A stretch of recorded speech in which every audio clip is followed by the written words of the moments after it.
அனைவருக்கும் வணக்கம். நான் அரசு உயர்நிலைப்பள்ளி ஆணைக்குட்டம் பள்ளியைச் சேர்ந்த 8ஆம் வகுப்பு படிக்கின்ற கார்த்திஸ்வரி மாணவி. நாங்க 2023 வரைக்கும் எங்களுக்கு ஸ்போர்ட்ஸ்னா அப்படிலாம் என்னன்னு தெரியாது. 2023க்கு அப்புறம் எங்களோட உடற்கல்வி ஆசிரியர் ராஜா சிங் சார் வந்ததுக்கு அப்புறம் எங்களுக்கு ஒரு 16 பேரை விளையாட்டுல ஆர்வமா உள்ள பிள்ளைங்களை அவரா ஒவ்வொரு பிள்ளைங்களா கேட்டு உங்களுக்கு விளையாட்டுல ஆர்வம் இருக்கா அப்படி கேட்டு ஒரு 16 பிள்ளைங்களை தேர்ந்தெடுத்தாரு. அந்த 16 பிள்ளைங்களும் ஒரு வருஷமா நாங்க எங்க பள்ளி கிட்டத்துல உள்ள தனியார் இடத்துலதான் பிராக்டிஸ் பண்ணோம். அந்த இடம் போதுமான மீட்டர் எங்களுக்கு இல்லாததுனால ஃபுல்லா கல்லு முள்ளு இதெல்லாம் இருந்ததுனால எங்களால ஒழுங்கா பிராக்டிஸ் பண்ண முடியல.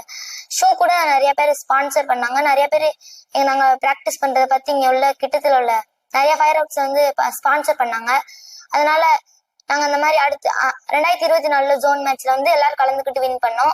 டிஸ்ட்ரிக்ட் மேட்ச் வரைக்கும் போனோம்.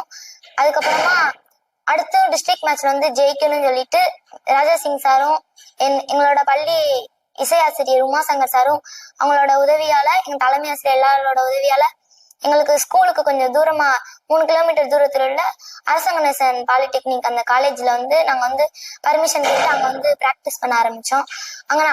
அங்கெல்லாம் எங்களுக்கு நல்லாவே ஒத்துழைப்பு கொடுத்தாங்க.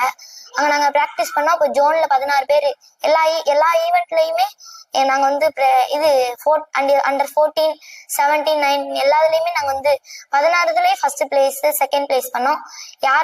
எல்லாருமே போனவங்க எல்லாருமே பிளேஸ் பண்ணோம். அதே மாதிரி டிஸ்ட்ரிக்ட் மேட்ச்க்கு போய் 2 பேர் பிளேஸ் பண்ணாங்க, செகண்ட் பிளேஸ்.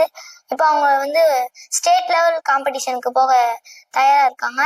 இதுக்கு இன்னி பயிற்சி அளிக்க நாங்க இன்னும் நல்லா பிராக்டிஸ் பண்ணி நேஷனல் வரைக்கும் போகணும்னா எங்களுக்கு கிரவுண்ட் வசதி கிடையாது. அதனால கிரவுண்ட் வசதி ஏற்படுத்தி தருமாறு மாண்புமிகு தமிழ்நாட்டோட முதலமைச்சர் அவர்கிட்ட கேட்டுக்கொள்கிறேன்.